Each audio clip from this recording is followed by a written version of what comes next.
أعوذ بالله السميع العليم من الشيطان الرجيم يا أيها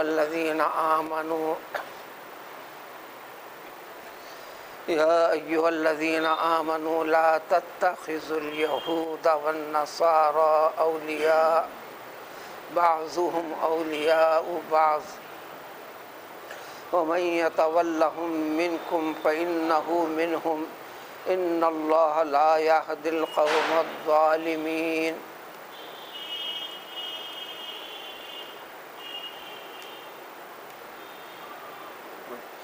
ایمان والوں کو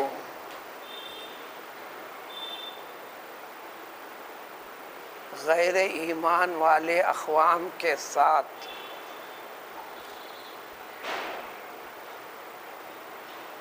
ایمان کو باقی رکھتے ہوئے کس طریقے سے اس دنیا میں رہنا چاہیے۔ کہیں دنیا کے تقاضوں کو ملحوظ رکھتے ہوئے انسان دنیا داری کا رخ اختیار کر لے گا، ایمان کی اصل بنیادوں کو کھوکھلا کر دے گا، آخرت میں پشیمان ہونا پڑے گا۔ قرآن نے اس مسئلے کو کئی پہلوؤں کے ساتھ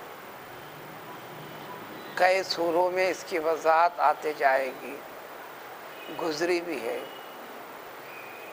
یہاں پر بھی مزید وضاحت کے ساتھ ذکر ہے۔ احادیث نبویہ صلی اللہ علیہ وآلہ وسلم میں اس مفہوم کی کئی طریقوں سے وضاحت ہے کہ ایمان کی حفاظت کرتے رہنا پڑتا ہے۔ یہ حفاظت کرتے رہنے پر اس دنیا کے اندر بھی ایمان والے کو عزت و اکرام کا درجہ ضرور مل کر رہے گا۔ دینے والی ذات اللہ تعالیٰ کی، اس کا وعدہ ہے کہ وہ دے گا۔ ترجمہ آیت کا ہے، آیت شریفہ کا، اے ایمان والو، اے مسلمانوں،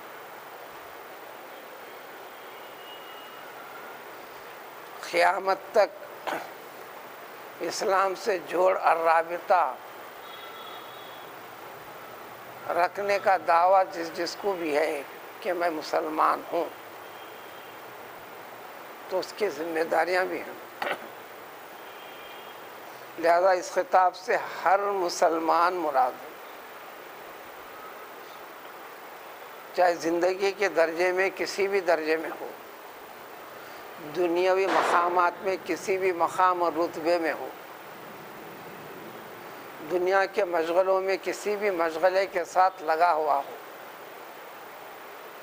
ہر مسلمان اس کا مخاطب ہے۔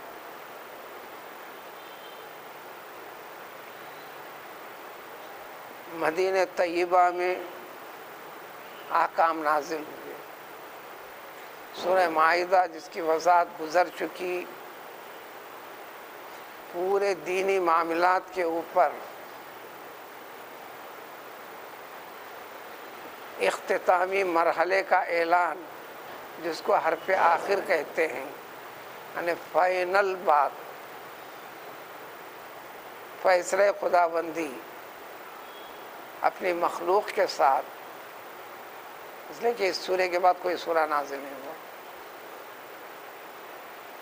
یہ ذکر کر دیا گیا کہ دین جس کی وضاحت کرنا تھا، طریقے بتانا تھا، سلیقہ سکھانا تھا، تربیت کروانا تھا،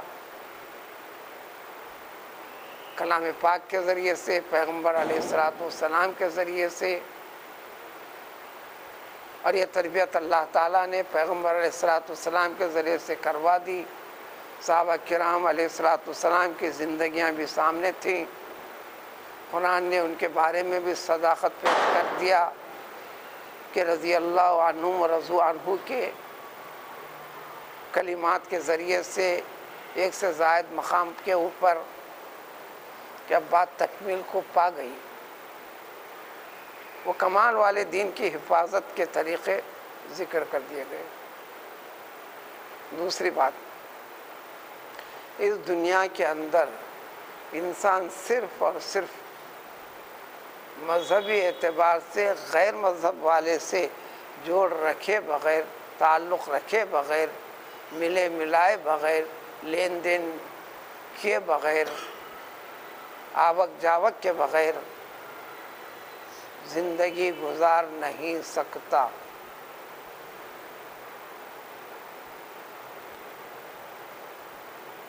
یہ چیزیں تو لازم ہیں، زندگی کا حصہ ہیں۔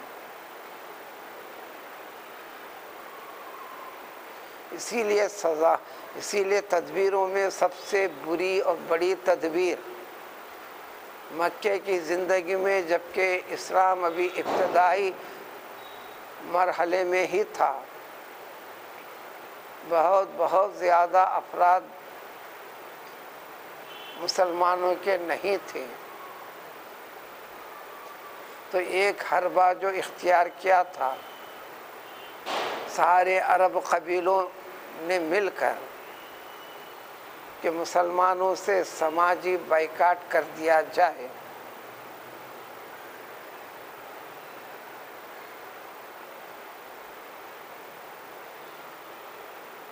کپڑے پر لکھ کر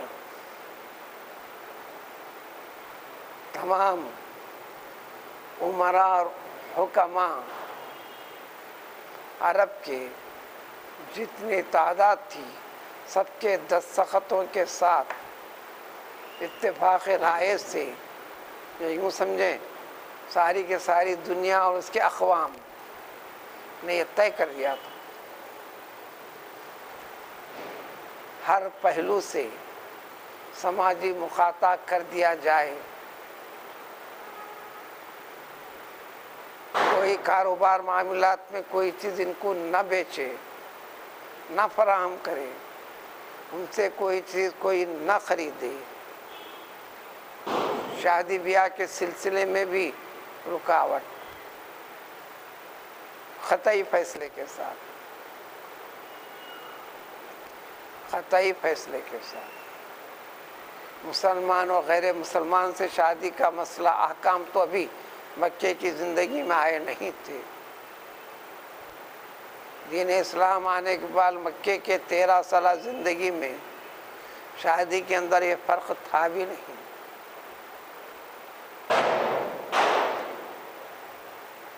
عقید توحید کی تعلیم و تربیت، دین اسلام کی حقیقت، اسی کے اوپر بات چل رہی تھی، اسی بنیادوں کے اوپر ایمان و اسلام کی دعوت و تبلیغ چل رہی تھی۔ جب اس عقیدے پر پختگی پا لینے کے بعد پھر شریعت کے احکام، دستور اسلام دیا گیا، حلال و حرام کے مسائل بعد میں آئے،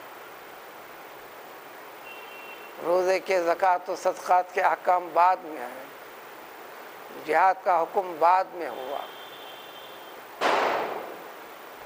زندگی کے ہر پہلو سے متعلق مسائل بعد میں آئے، تو اس سورے کے اوپر وہ اختتام کو پا گئے۔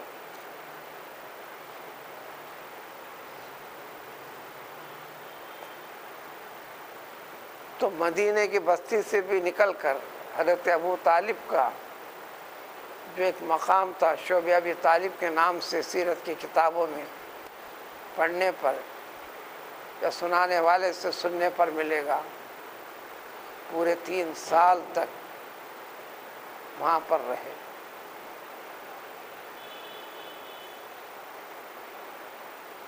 ضروریات زندگی بالکل مفقود ہو گئی، کہیں جا بھی نہیں سکتے، کسی سے لے دے کر بھی نہیں سکتے، کمیونیکیشن کا نظام تو تھا ہی نہیں۔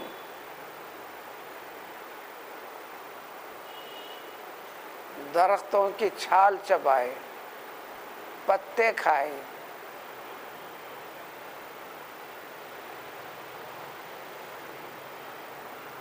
آج بھی کسی انسان کے اسلام کی پختگی کے لیے اور مسلمانوں کے لیے مجموعی اعتبار سے سب سے زیادہ اہمیت کی حامل زندگی مکے کی ہے،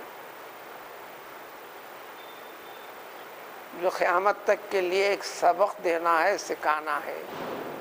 جیسے ایک بچہ پیدا ہونے کے بعد 20 مرحلوں کے ساتھ بڑا ہو کر خود سے بھاگ دوڑ کرنے لگتا ہے، پھر بھی رکاوٹیں آتی ہیں۔ ابتدا میں تو اس کی چھوٹی بیماری سب سے بڑی بیماری ہو جاتی ہے، جان کے خطرے سب سے زیادہ بڑھ جاتے ہیں۔ 20 مرحلوں سے گزرنے کے بعد ایک شخص پھر جوانی کو پہنچتا ہے۔ بالکل دین اسلام بھی ایک شخصیت کے جیسی چیز ہے۔ ہر مسلمان کو نوعیت جیسے ہر بچے کے لیے مسائل جیسے الگ الگ ہوتے ہیں، کبھی قریب ایک جیسے ہوتے ہیں، موسموں کی تبدیلی کی وجہ سے کیفیتیں بدلتے ہیں، گھریلو احوال کی حالات کی تبدیلی کی وجہ سے مسائل بدلتے ہیں، روٹی روزگار کے اسباب کے ذریعے سے حالات بدلتے ہیں۔ ان تمام حالات سے سنبھلتے ایک زندگی گزارتا ہے، خود اپنے طور پر جائزہ لینے کے پر اس کو زندگی کے تلخیاں سمجھ میں آتی ہیں۔ اس جیسی تلخیوں سے اسلام والی چیز میں گزرنے کا نام دین اسلام ہے۔ جہاں جہاں کمزوری ہے اس کو دور کرنا ہے، تو بس وہی زندگی ہے مکے کی 13 سالہ زندگی۔ اب اس کے بعد کے مسائل کی نوعیت الگ ہے۔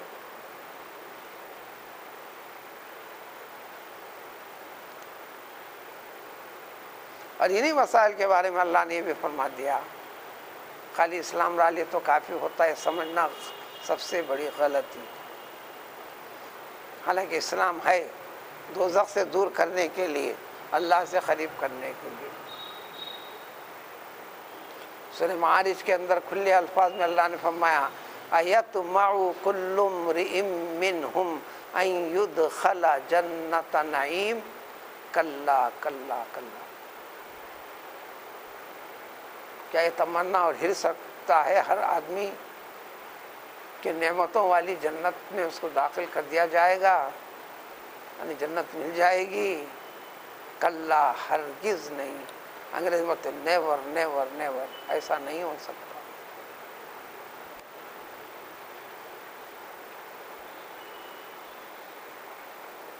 کئی مرحلے سے گزرنا پڑتا ہے، یہاں ایک خاص مرحلہ ہے جس کا ذکر ہے، تو لہٰذا ہر مسلمان مخاطب ہے، اگرچہ کہ جب یہ آیتیں نازل ہوئی تھیں اس وقت ایک مخصوص طبقہ تھا، مخصوص افراد تھے۔ اللہ تعالیٰ قرآن کو پورا نازل فرما کر دنیاوی حدود میں مسائل اور اسباب کے ضرورتوں کو ملحوظ رکھتے ہوئے وہ آیتیں اس وقت نازل فرمائیں تاکہ اللہ تعالیٰ کے اس حکم کا مقصد، مطلب صحیح معنی میں انسان کے دل و دماغ کا حصہ بن جائے۔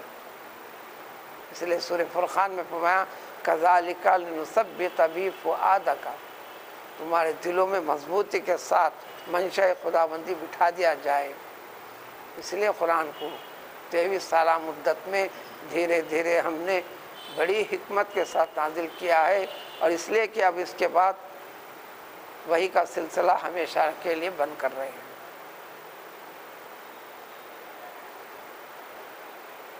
تو لہٰذا ہر مسلمان قیامت تک کے لیے مراد ہے، اس کو حکم ہے کہ دیکھو تم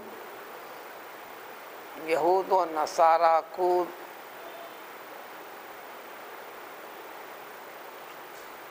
گہرا پکا دوست نہ بناؤ۔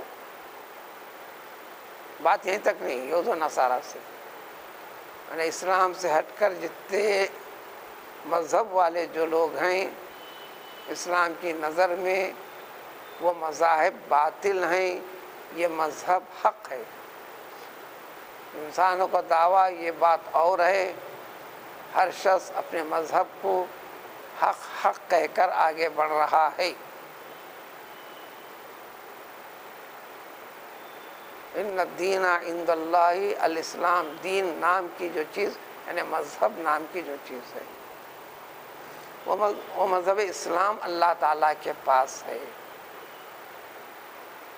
یعنی سارے انسانوں کا جو دعویٰ ہے، ان کے دعوے کے لحاظ سے اللہ نے اس کو بھی دین قرار دیا، لیکن اللہ کے پاس وہ مرغوب اور پسندیدہ دین نہیں ہے، یہ طریقے کے ساتھ دین ہے۔ دو باتیں بتا دی گئیں، دین اسلام حق ہے، اور ایک بات اس دنیا کے اندر انسان تنو تنہا ساری چیزوں سے بائیکاٹ کر کے رہ نہیں سکتا، رہنے کا تصور کر بھی نہیں سکتا۔ خود مدینے کی زندگی آخر وقت تک بھی یہود و نصارہ کے ساتھ دوستی کے ساتھ ہی تھی مسلمانوں کی، جس کو معاہدہ کہتے ہیں، حلیف کہتے ہیں۔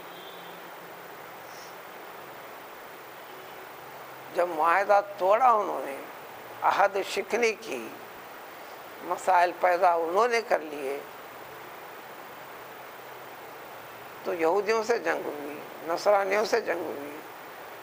آخر شکل و صورت یہ بشکل دوست تھی، نقصان پہنچانے والی چیز کو ہٹانے کے لیے پھر انہیں پہلے مرحلے میں جلا وطن کیا گیا مقام خیبر تک، پھر دوسرے مرحلے میں حدود عرب سے نکال دیا گیا، ملک شام کی طرف آگے ان کو جانا پڑا۔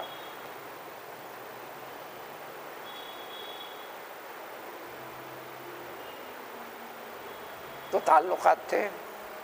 سیرت نبی صلی اللہ علیہ وسلم کے پہلے میں مرحلے میں بار بار یہ ملے گا، اپنی زندگی میں کئی مرتبہ حضور صلی اللہ علیہ وسلم قرض لیا ہے، یہودیوں سے لیا ہے،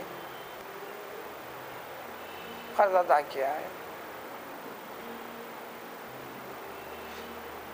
مملکت اسلامیہ خلفاء راشدین میں بھی یہودیوں سے تعلق رہا ہے، کاروبار رہے ہیں، معاملات رہے ہیں، لیکن اس شرائط کے ساتھ۔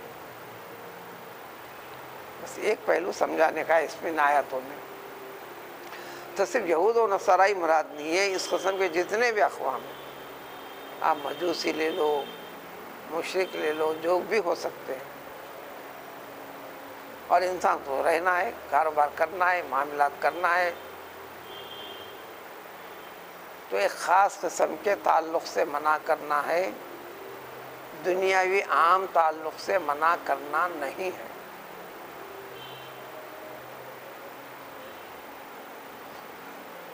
وہ مذہبی اعتبار سے یار غار نہ بناؤ،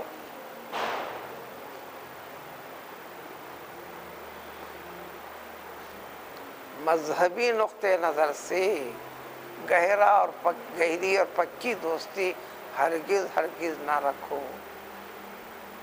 اب وہ کیا کیا شکلیں ہو سکتی مجھے وضاحت کی ضرورت نہیں، ماں باپ کے معاملات میں تو رہے گی، چونکہ وہ تعلق اگر پیدا کرو گے تو باشکلیں جب حالات پیچیدہ ہوتے ہیں تو ادھر کی کچھ نہ کچھ پہلو کسی دوستانہ انداز میں، کسی کے اس کے رحم و کرم کو ملحوظ رکھتے ہوئے، یا آپ کی زندگی میں غیر معمولی ہمدردی کیا ہے، یا جیسے اس میں غیر معمولی ہمدردی کرے گا مالی اعتبار سے، کسی بھی اعتبار سے،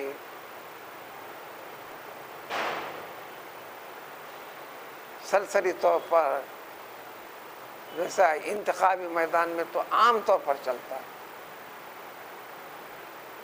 عام طور پر چلتا ہے،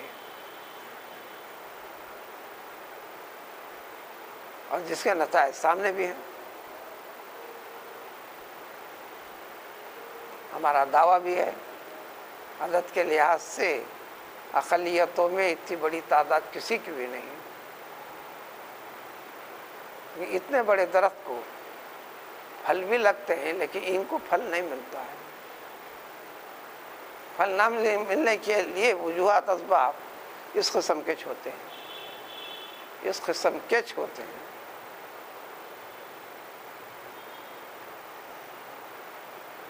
وہ وقتیہ فائدے کے بعد اب مسلسل ایک لمبے زمانے تک مسائل کو جھیلنا پڑتا ہے، عام کو چند ایک کی کارستانی رہتی ہے، اب اس کے اندر سب کے سب مبتلا بھی ہوتے ہیں۔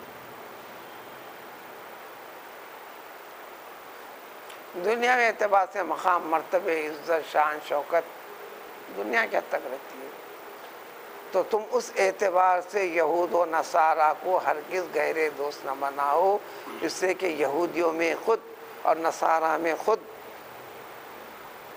اس فرقے کے، اس قوم کے، اس نظریے کے بہت سے افراد اس فرقے کے بہت سے افراد سے، اس فرقے کے بہت سے افراد اس فرقے کے افراد سے گہرے تعلقات دوستی رکھتے ہیں، یعنی پورے کے پورے نہیں رکھتے۔ پھر ان کی بھی اندرونی جنگ ہے۔ یہودیوں کی بڑی تعداد نصارہ کو آج بھی وہ کافر کہتی ہے، نصارہ کی بڑی تعداد آج بھی ان کو کافر کہتی ہے۔ مذہبی جنگ ان کے اندر بھی ہے، یہ اختلافات ان کے پاس بھی ہیں۔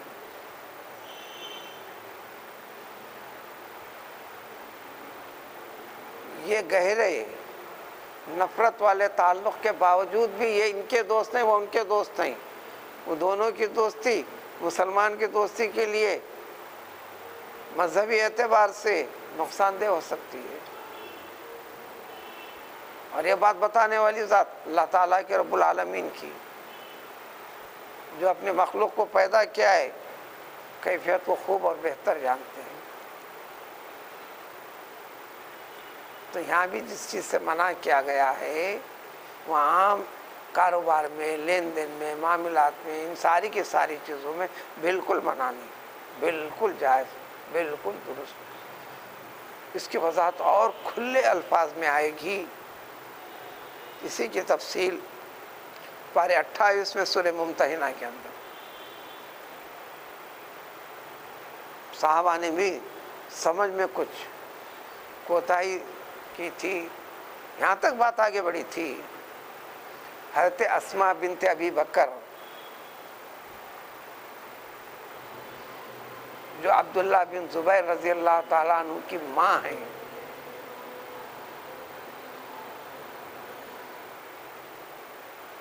حضرت اسماء ابھی مسلمان نہیں ہوئی تھیں،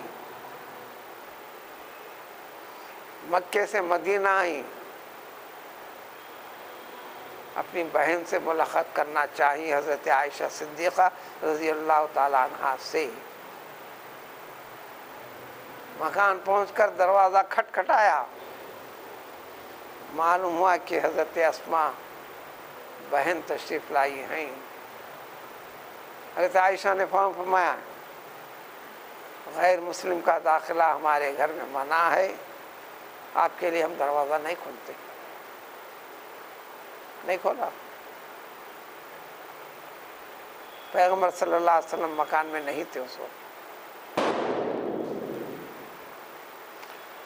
قرآن نازل ہوا، عجیب بے تعلقی کا مطلب سمجھو، اس سورے کے اندر پوری وضاحت آئے گی۔ بعض سرکردہ شخصیتیں رہتے ہیں جو اس ٹاپک کو لے کر آگے بڑھنے والے رہتے ہیں، ایک قوم سے دوسری قوم کے۔ یوں سمجھو کہ ان کا ایک مشن، ان کی ایک تحریک رہتی ہے، اس کو روبہ لانے کے لیے، اس میں عام لوگ مراد نہیں ہوتے۔ وہ ہر چیز میں، ہر قدم کے اوپر اسی فکر کو ملحوظ رکھ کر، دماغ میں رکھ کر، دل میں رکھ کر آگے بڑھتے ہیں۔ وہ تمہارے لیے خطرناک ہو سکتے ہیں مذہب کے اعتبار سے، یہ مراد ہے۔ جو وقتاً فوقتاً جب حالات ایسے بنتے ہیں تو عملاً یہ مظاہرہ کرتے ہیں، اس مذہب سے تعلق رکھنے والے کے خلاف میں اس طرح یہ کرو۔ وہ اپنی اپنی قوم کو ابھارنے والے، آگے بڑھانے والے ایسے افراد، جو فرد واحد نہیں رہتا، اس میں درجہ بندی ہوتی ہے۔ ان جیسے افراد کے ساتھ اس جیسا مذہبی اعتبار سے گہرا تعلق نہیں رکھنا۔ اگر رکھے گا وَمَن يَتَوَلَّهُم مِّنكُمْ، ولی سے لفظ بنتا تولا، ولی بنانا، گہرا دوست بنانا۔ ولی سے لفظ بنتا ہے تولا، ولی بنا لینا، گہرا دوست بنا لینا۔ جو بنا لے گا ان کو، تم مسلمانوں میں سے کوئی مسلمان ایسا کرتا ہے تو اللہ کا اعلان ہے فَإِنَّهُم مِّنْهُمْ، معاشرے میں سمجھو مسلمان تھا کرتے، فلاں تھے، اور عام مسلمان کو حکم ہے اب جب مر جائے تو مسلمان سمجھ کر مسلمان کے جیسا عمل کریں گے، مسلمان کے قبرستان میں تدفین کریں گے، لیکن حقیقت میں اللہ تعالیٰ کے پاس فَإِنَّهُ مِنْهُمْ، یہ ادھر کا ہوتے ہوئے ادھر کا کہلاتے ہوئے اللہ تعالیٰ فرماتے ہیں یہ ادھر کا نہیں ہے، وہ ادھر کا ہے۔ حدیث شریف میں اس کی کئی طریقے سے وضاحت ہے۔ مشہور و معروف قول من تشبہ بقوم فہو منہ، حرکات میں، عادات میں، سکنات میں، طریقوں میں، فکر میں غیر اسلامی فکر و انداز اور طریقوں کو جو اختیار کر لیتا ہے، جس سے مشابہت والی بھی کیفیت ہوتی ہے، وہ اس سے ہوں گا، یعنی قیامت کے دن اسی میں حشر کیا جائے گا، ان کے ساتھ ہوگا۔ صریح الفاظ میں ذکر ہے کہ ان کے ساتھ جب وہ دوزخ میں جائیں گے تو یہ دوزخ میں جائے گا۔ یہ تنبیہ کرنا ہے۔ اب اس کی کیا کیا شکل ہوں گی وہ رب العزت جانتے خود۔ ان اللہ لا یہدی القوم الظالمین، یقین اللہ تعالیٰ ایسے لوگوں کو ظالم کہتے ہیں، یعنی حدود کو پار کر دیے، ایسے قوم کو ہدایت نہیں دیتے، یعنی ان کو چھوڑ دیتے ہیں ان کے ہاتھ۔ ہدایت نہیں دینے کا مطلب ہے ان کو ان کے حال پر چھوڑ دیتے ہیں تاکہ وہ نافرمانی والے مسئلے میں، یہ گمراہی والے طریقے میں چلتے رہیں اور ان کی گمراہی اور پختہ ہو جائے، فیصلہ اور برحق ہو جائے۔ کیسا پہچاننا، کیسا جاننا، ایک طریقہ بھی بتاتے فَتَرَى الَّذِينَ فِي قُلُوبِهِمْ،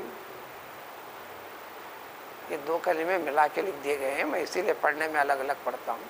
فَتَرَى الَّذِينَ فِي قُلُوبِهِمْ مَرَضٌ يُسَارِعُونَ فِيهِمْ، تم دیکھو گے، رویت کے معنی محسوس کرنا، جاننا، آنکھوں سے دیکھنے کے لیے الگ آتا ہے، اردو کے اندر اتفاق سے دونوں کا ترجمہ ایک جیسا ہوتا ہے۔ دیکھو گے آنکھ سے نہیں، آنکھ کے ذریعے سے علم ملتا ہے، یعنی تم پاؤ گے بھی آئے گا، تم جان جاؤ گے۔ عقل سمجھ بوجھ اللہ نے دے رکھا ہے، تم جان جاؤ گے ایسے لوگوں کو جن کے دلوں کے اندر مرض ہے، ایمانی اعتبار سے پختگی نہیں ہے، یعنی نفاق ہے، دین اسلام سے دل پختہ نہیں ہے۔ ان لوگوں کی عام زندگی کو دیکھو گے کہ یسارعون فیہم، ان کی آوک جاوک سب سے زیادہ ان کے حلقوں میں، ان کی نشستوں میں زیادہ ہوتے رہے گی، آوک جاوک رہے گی،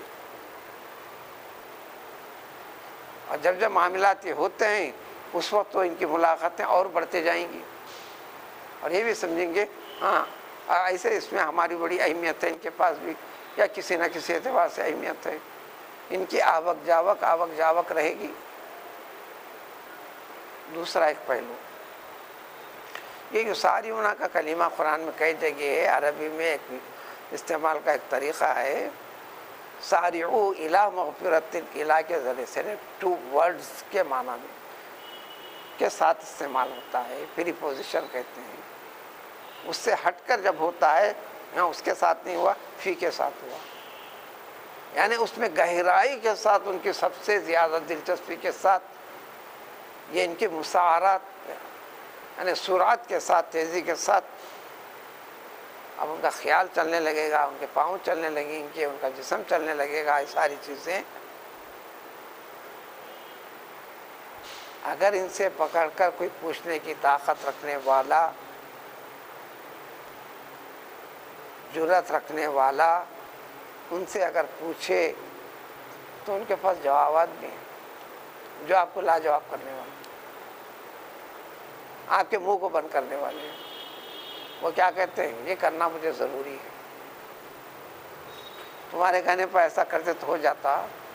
مستقبل پہ ہم نظر رکھتے ہیں، کبھی حالات ایسا پلٹا گئے تو اس وقت ایک سیفٹی کی ایک شکل ہونا، سیفٹی کی کئی شکلیں ہوتے ہیں، میرے ان طریقوں کے ذریعے سے ہمارے مسلم قوم کے لیے 20 قسم کے مسائل، سیفٹی کے کئی شکلیں نکلتی ہیں، ان چیزوں کو ملحوظ رکھتے ہوئے کرنا پڑتا ہے۔ کیا تمہیں عقل ہے؟ بڑی دور کی سمجھ اور فکر کے ساتھ یہ بات ہو رہی ہے ہماری. یہ جواب ہے. اس وقت واقعہ جو ہوا تھا، ایک عبادۃ بن الصامت رضی اللہ تعالی عنہ تھے یہودی، ایک عبداللہ ابن ابی بن سلول، سب سے زیادہ تذکرہ اس کا، اس کی مذمت کو نام لیے بغیر قرآن میں کئی آیتیں آئیں گی.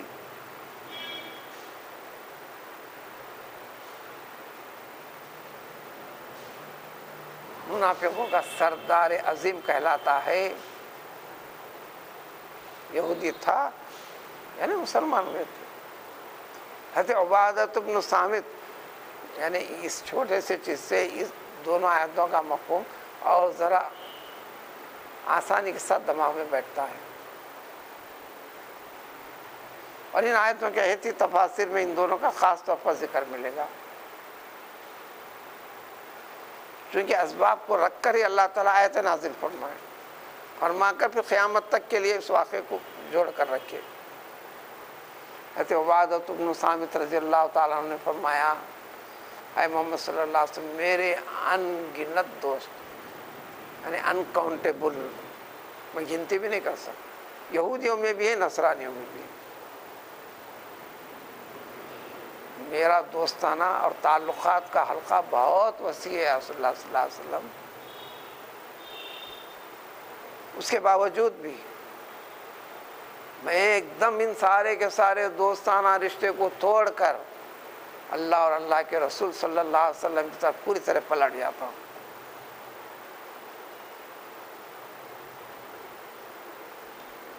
عبداللہ بن ابی بن سلول نے کہا، میں نے مسلمان نشن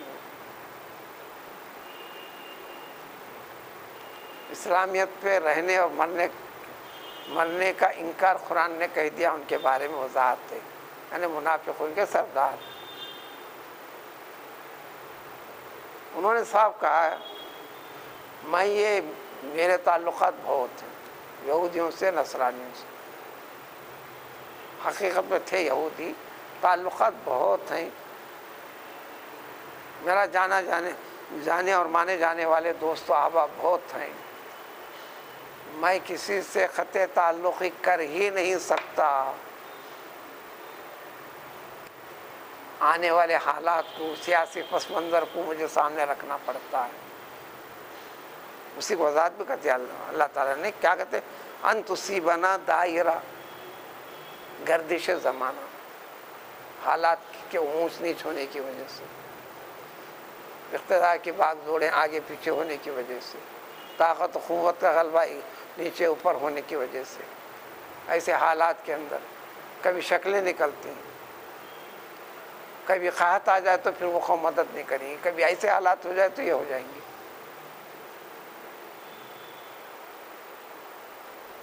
یعنی اس زمانے کے سیاسی اعتبار، سیاسی میدان کے سب سے بڑے قائد تھے وہ.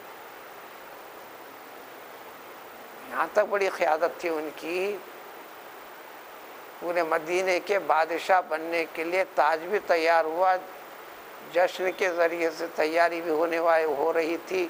عبداللہ بن ابی بن سلول کو بادشاہ یثرب سے کرسی سنبھالنے والے تھے. اسی یثرب کو مدینہ کہتے ہیں. اللہ تعالیٰ نے پیغمبر صلی اللہ علیہ وسلم کی آمد اسی دن، سیاسی رخ جس طرح دیکھا سارے لوگوں کا، کھلم کھلا مخالفت مناسب نے سمجھی ہے. عبداللہ بن ابی بن سلول نے 4 دن جینے کے لیے جو طریقہ ہو سکتا ہے آگے بڑھ کر اسلام بھی قبول کیے، لیکن آخر حرکت تک خفیہ طور پر خلاف میں کام کیے.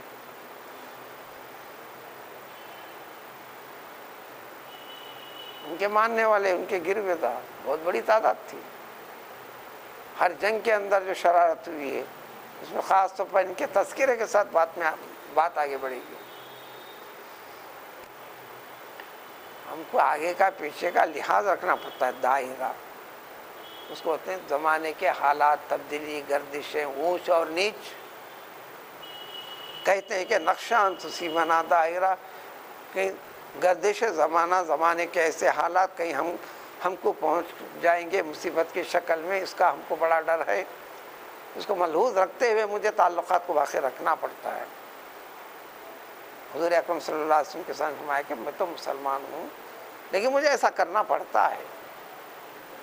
حضرت عبادۃ بن صامت نے فرمایا کہ میں پوری طرح جب اللہ اور رسول کی طرف پوری طرح مائل ہو گیا ہوں، یہ نمونے کے بعد اب اس جیسے اس پہ تقابل کرتے ہوئے آگے بڑھے، شکلیں چلے۔ فَأَصَلَّ اللَّهُ یہاں آتے بالفتح، اللہ تعالیٰ نے فرمایا تم حالات کو ملحوظ رکھتے ہوئے چل رہے ہو اور تم سوچ رہے ہو نا بالکل صحیح ہے۔ یہ کیسے سمجھ لیا کہ وہی چھونے والا ہے؟ امید ہے شاید اللہ تعالیٰ، اردو ترجمے شاید بول کے آتا آسا، امید ہے کہ بول کے آتا۔ یہاں ایک بنیادی قاعدہ سمجھنا، قرآن کی زبان میں جب اللہ تعالیٰ عصا فرماتے ہیں وہ یقین کے معنی دیتا ہے۔ کیوں دیتا ہے؟ جو چیز ہونے کی امید ہوتی ہے، عربی لینگویج میں عصا کا یا لعل کا یہ دو کلمے استعمال کرتے ہیں جس میں ہونا ممکن ہے، قریب 100% ہونے کے قریب ہے، ہو سکتا ہے مگر ہوا نہیں ہے۔ لیکن اللہ تبارک تعالیٰ جو فرماتے ہیں، ایک عام قاعدہ بھی ہے، کریم شریف آدمی جب کسی کا ذکر کرتا ہے، وعدہ کرتا ہے تو اس کو پورا بھی کرتا ہے، خلاف نہیں کرتا۔ سارے کرم والوں کا کریم اللہ تعالیٰ کی ذات، جب وہ ایسا فرمائے تو وہ یقین ہی ہوگا۔ اسی لیے قرآن کے اس میں اردو ترجمے سے اتنا پہ اکتفا کریں گے، یعنی خطیت کے ساتھ اللہ بھی نہیں فرما رہے ہیں ایسا خیال نہیں کریں گے، اس لیے وہ یقین کے بارے میں دیتا تو اللہ تعالیٰ تم کو پتہ عطا کریں گے جی، مگر تم نے لینا نہیں چاہ رہے ہیں، تم بٹنا چاہ رہے ہیں ہر میدان میں، ہر پہلو سے تمہارے سامنے پیشکش ہے، تم لینا نہیں چاہ رہے ہیں، تم لینا ہی نہیں چاہ رہے ہیں۔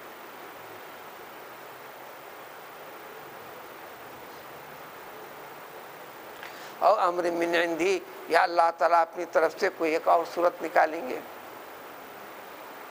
نکالے بھی اس وقت۔ ان کے خفیہ حرکتوں کو منظر عام پر لائے، رسوائی کا سامنا کرنا پڑا۔ ایسے چند افراد کی رسوائی سے ساری کی ساری قوم کو مدینہ چھوڑ کر خیبر تک جانا پڑا، ساز و سامان چھوڑ کر جانا پڑا۔ خلافت عمر فاروق رضی اللہ تعالیٰ عنہ میں انہوں نے ملک شام تک آگے بڑھا دیا۔ پارے 28 میں سورہ حشر میں وہ تفصیلات ہیں۔ یعنی ایسے حالات پیدا کریں گے، ہر زمانے کے اسباب ایسے حالات کیسے ہوتے ہیں، وہ تو 20ویں مرحلے میں آج کی دنیا میں ہے بھی، لیکن اس کو حاصل ہم خود نہیں کرنا چاہتے، ہم ایسے رہنا چاہتے ہیں۔ جب اللہ تعالیٰ یہ صورت نکالیں گے تو کیا ہوگا؟ سر جھکے گا ان کا جو اب سر اٹھا کر ہیں، بھائی اس بھی وہ نادم ہو جائیں گے ان تمام پہلوؤں پر، ان تمام ہتھ کنڈوں کی وجہ سے جو اب تک خفیہ رکھتے تھے اپنے دلوں کے اندر، جس کو خفیہ ایجنڈا کہتے ہیں۔ مگر ہر چیز کو وقت لگے گا اور نادم رہیں گے، اور جب بات سامنے ہو جائے گی اس وقت مسلمان جو پکے ایمان والے کہیں گے ارے یہ تو ہمارے اتنے اچھے سمجھا رہے تھے، ایسا تھے کیا؟ ان کے دعوے سے، ان کی باتوں سے ایسا لگتا تھا جیسا قسم کھا کے کر رہے ہیں ہم تو ان کے ساتھ ہیں، یہی خلاف میں تھے، یہی ہمارے جڑوں کو کمزور کر رہے تھے، اسلامی پودے کو پنپنے نہیں دے رہے تھے۔ اب ان تفصیلات کے ساتھ یہ ایک بڑی خرابی ہوتا کرتی ہے، اور دنیا کے تقاضے ان پہلوؤں کے ساتھ چلتے رہتی ہے۔ اب سنبھلنا، یہ کہنا سمجھنا سمجھنا بڑا آسان ہے، بات کرنے، منزل آگے بڑھنے، یہ بہت بہت بڑا معاملہ ہے۔